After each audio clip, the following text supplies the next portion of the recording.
You are watching Forgotten Civilization, where we uncover the lost worlds buried beneath time.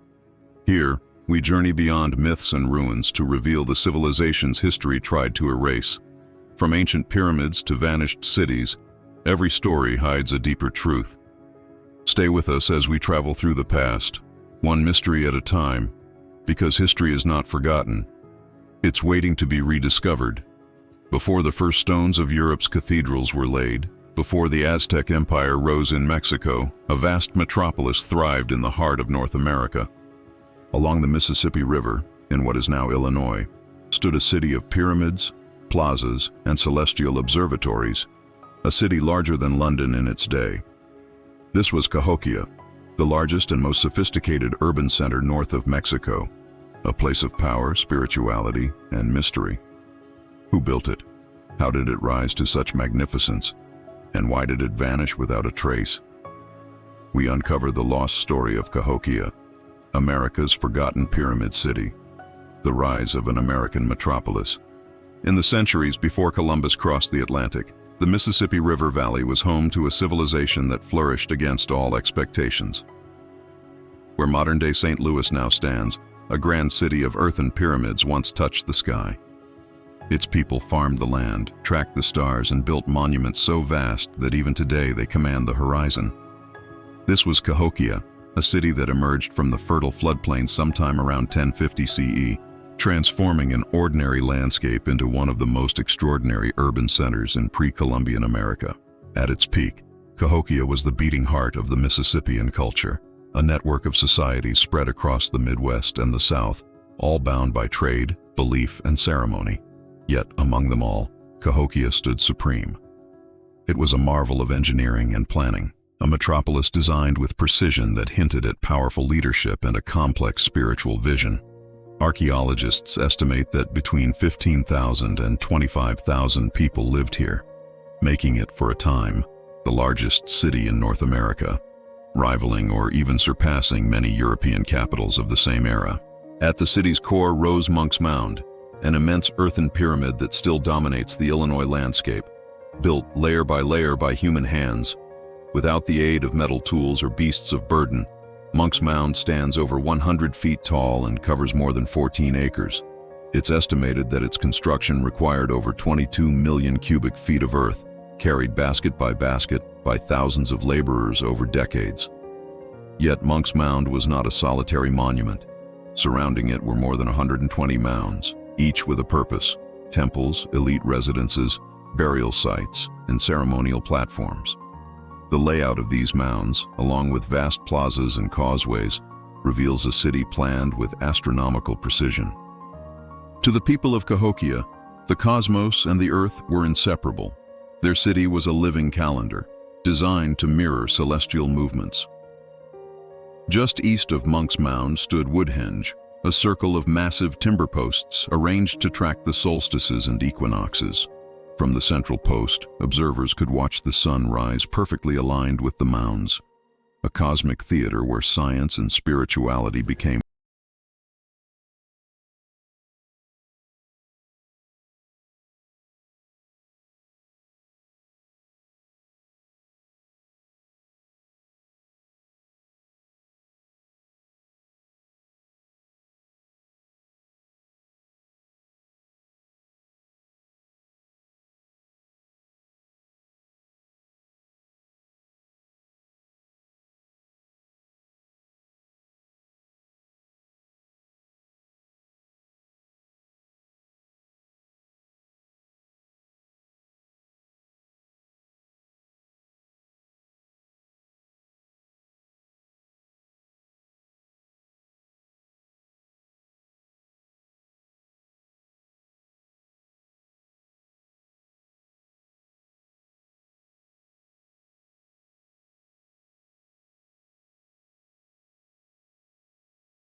burned in sacred temples, festivals filled the plazas, and the city pulsed with life.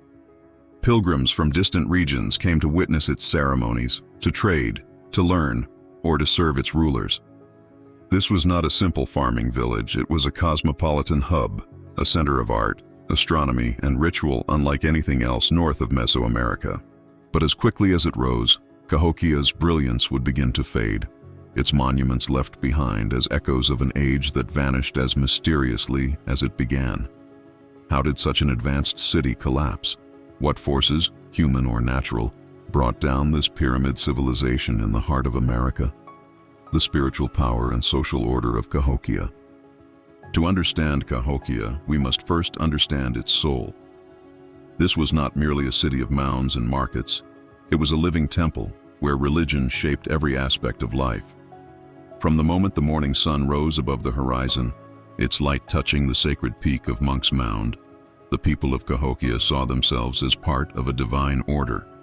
Every act of farming, building, and celebration was connected to cosmic balance. In this world, there was no separation between the sacred and the everyday. Every mound, every ritual, every movement of the stars carried meaning. At the top of Cahokia's social pyramid stood its ruler priests, figures of immense reverence who were believed to embody the power of the gods themselves. Archaeologists call this system a chiefdom, but that word fails to capture the complexity of Cahokia's hierarchy. These rulers were more than political leaders. They were mediators between earth and sky, tasked with maintaining harmony between the natural and supernatural worlds. When the floods came or the harvests failed, it was seen not as mere misfortune, but as a sign that the cosmic balance had been disturbed, and it was the duty of the leaders to restore it through ritual and sacrifice. The people of Cahokia lived by a spiritual calendar. Their year was guided by celestial events, solstices, equinoxes, lunar cycles, all observed carefully from the great wooden calendar known as Woodhenge.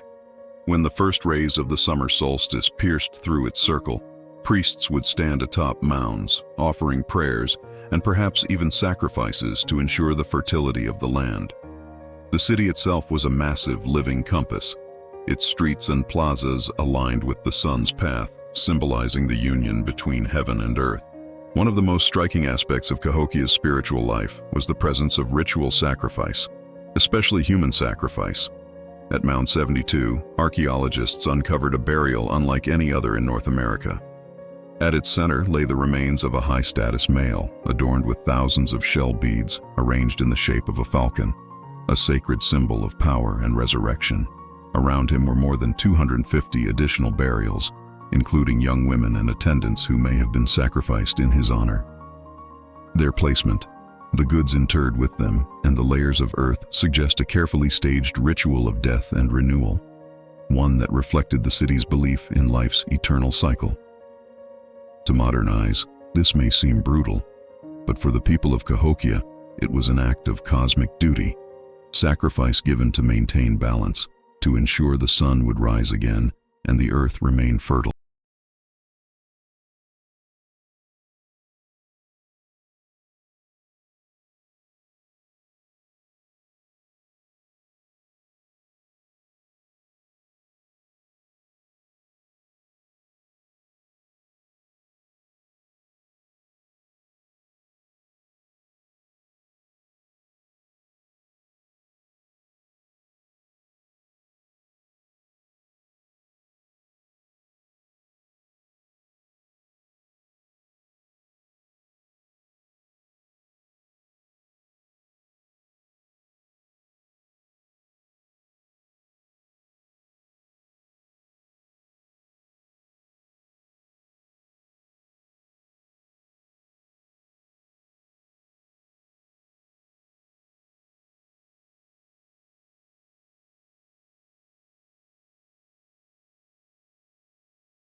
was sacred because the people believed the fate of the world depended on their city's balance.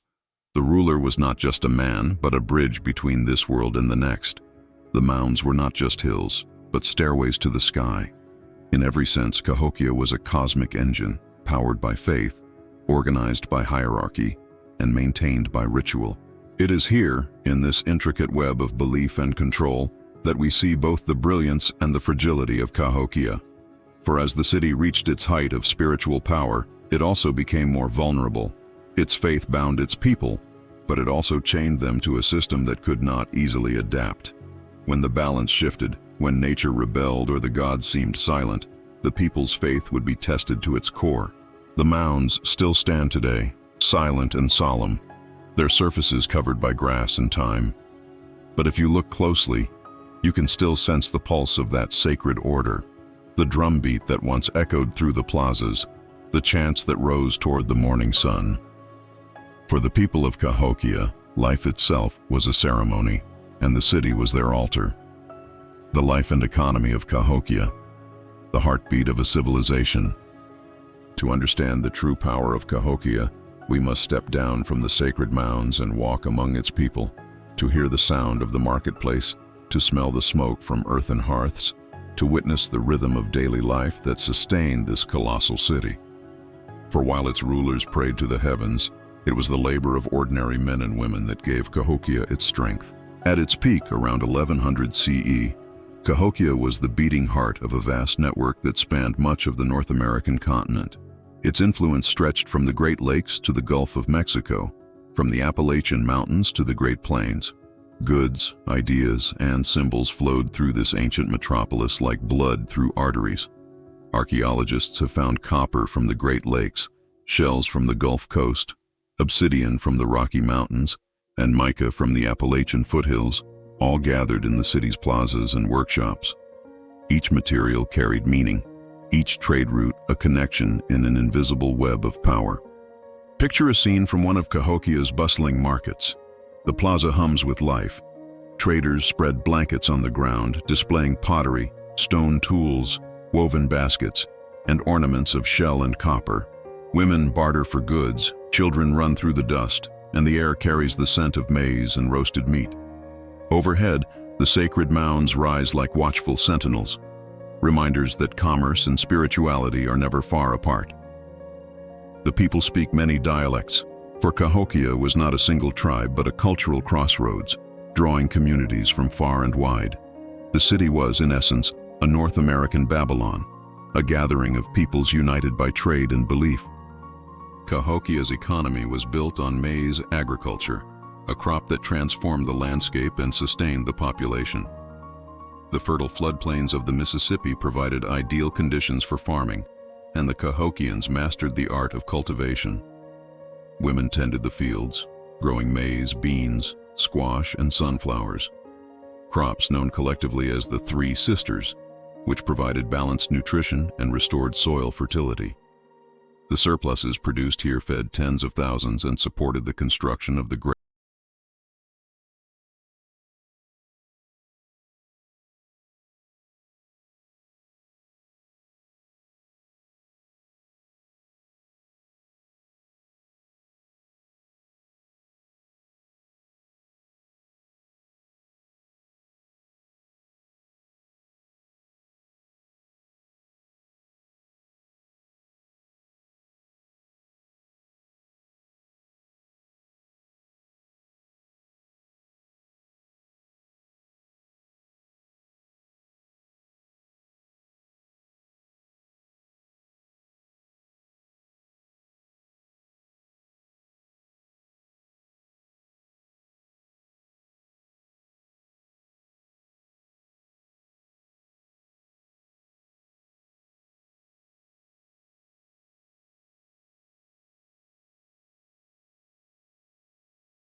story of order.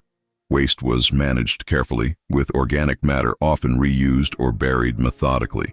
The city's planning reflects not chaos, but intent, a vision of harmony between people and their environment. This harmony, however, was not without tension. Maintaining a city of this magnitude required enormous coordination and labor. Fields had to be expanded, trees cleared, mounds maintained, and defenses built. As the population swelled, so too did the demands on the land. Archaeologists believe deforestation became a growing issue, as trees were cut for housing, fuel, and palisade construction. Soil erosion and flooding may have followed, threatening the delicate balance that sustained the city. Yet even in the face of strain, Cahokia's people adapted. They built new irrigation systems, rotated crops, and organized communal labor to repair their environment. This resilience speaks to their ingenuity, a civilization capable of managing a complex society long before the rise of European powers.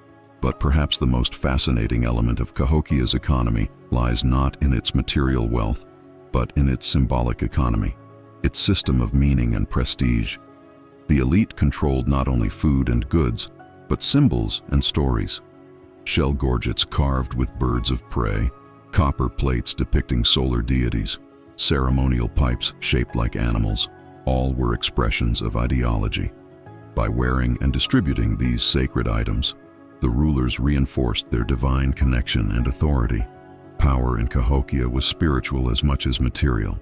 Trade, too, had a spiritual dimension. The movement of goods between regions was more than commerce. It was communication between worlds. When a shell from the Gulf Coast arrived in Cahokia, it carried the energy of the ocean, the spirit of distant lands. When copper from the Great Lakes was fashioned into a sacred plate, it embodied the power of lightning.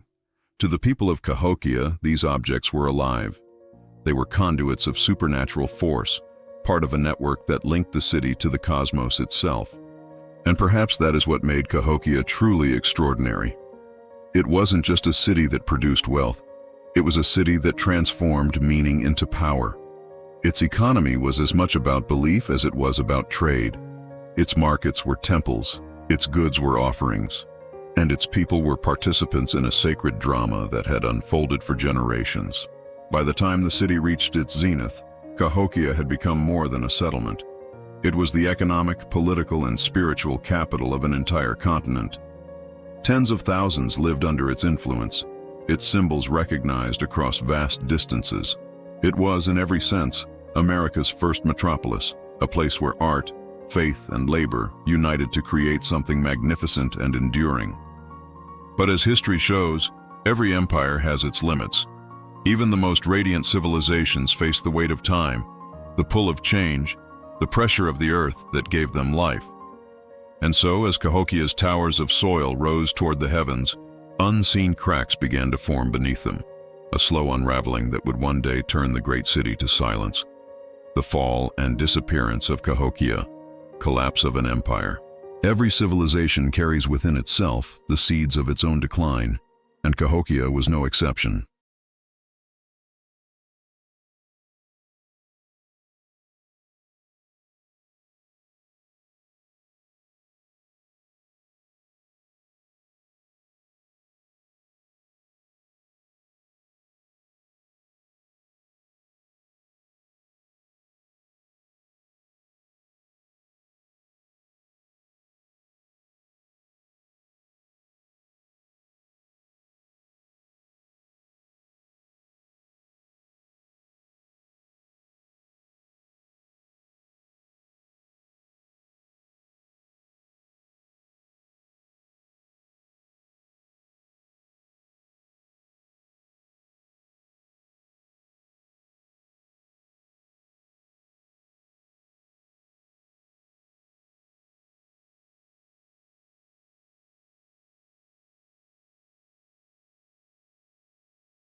assured the people may have turned desperate.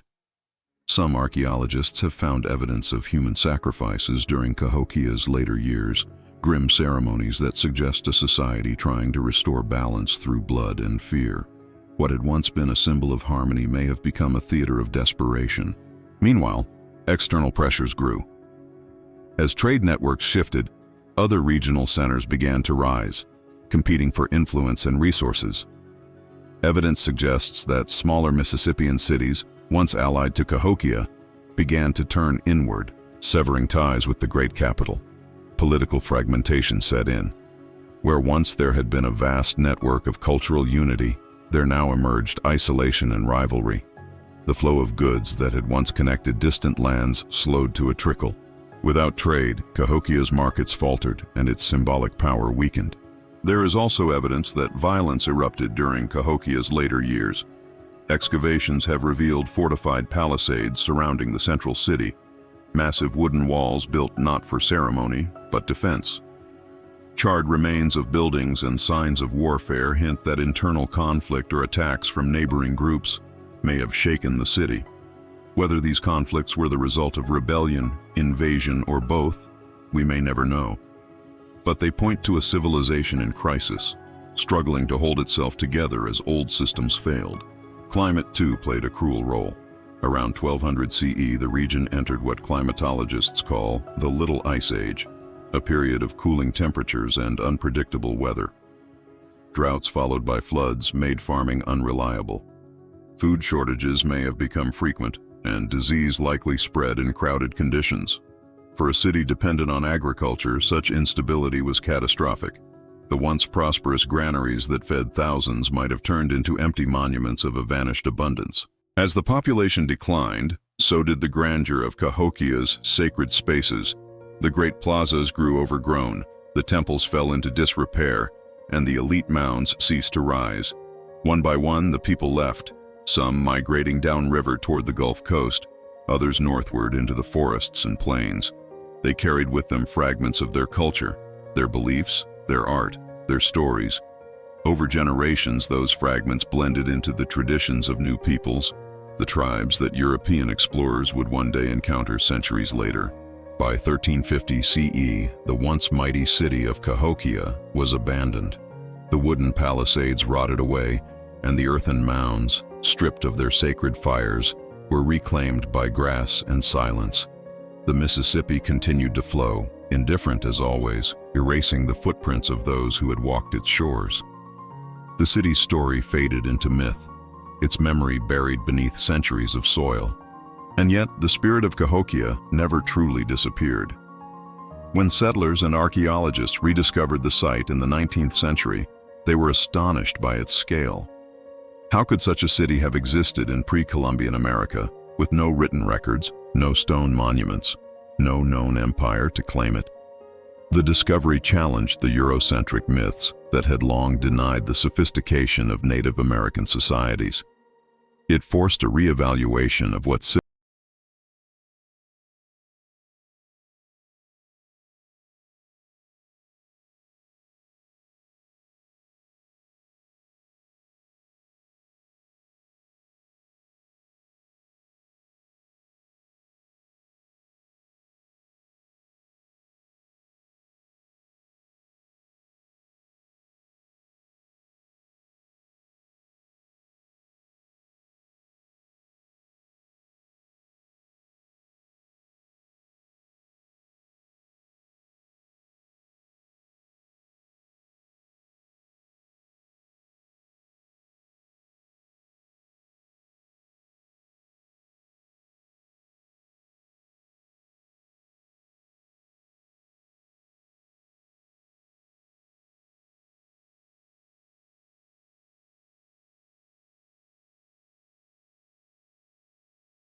study the mounds.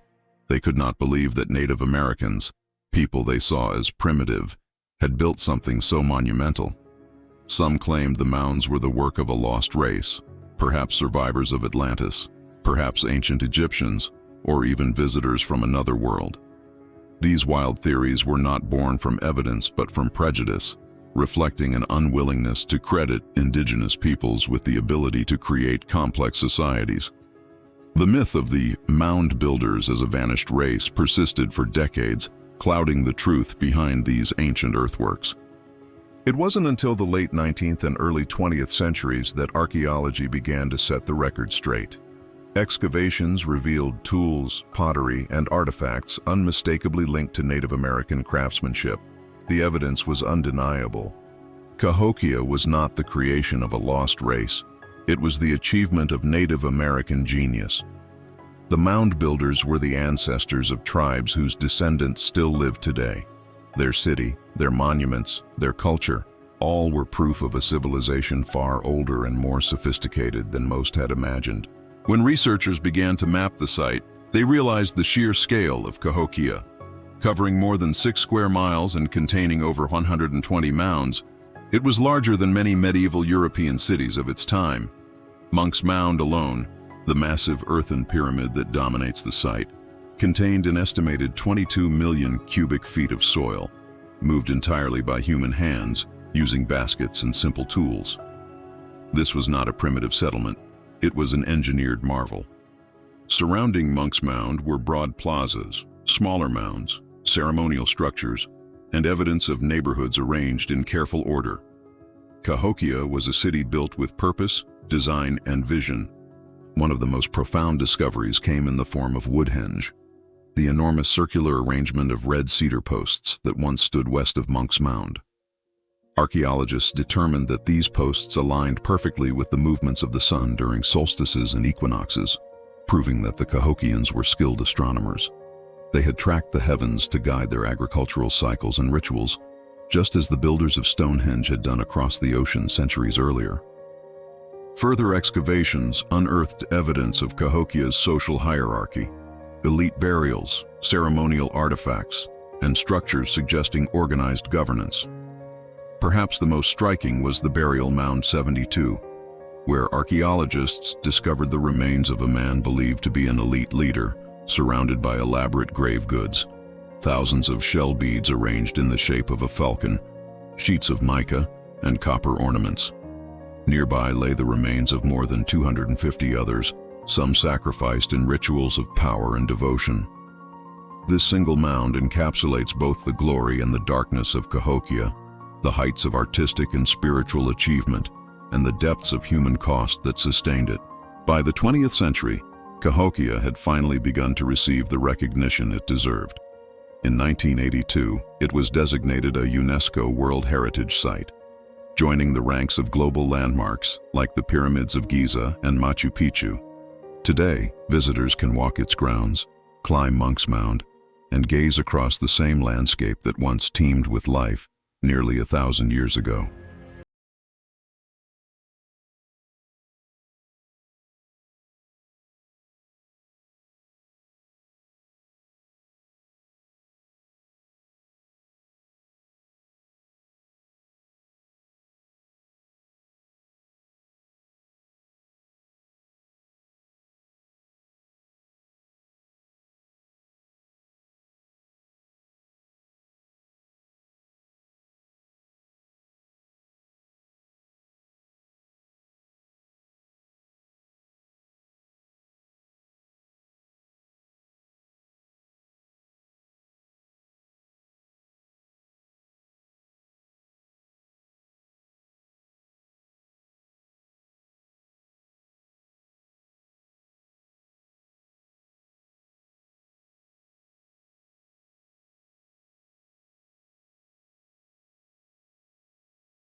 not just for the scale of Cahokia's achievements, but for the people who made them possible.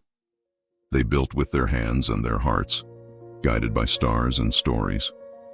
Their civilization may have vanished, but their legacy endures, in the soil, in the sky, and in the spirit of those who still walk this land.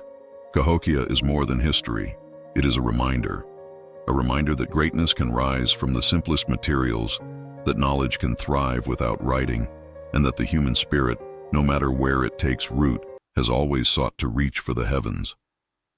You've just witnessed the story of Cahokia, America's forgotten pyramid city, a tale of ingenuity, mystery, and resilience buried beneath the heartland of the United States. Here on Forgotten Civilization, we uncover the lost chapters of our world, the empires, myths, and monuments time tried to erase. If you believe history is more than what's written in books, join us on this journey. Subscribe to Forgotten Civilization and step deeper into the mysteries that shaped humanity. Because the past was never truly forgotten.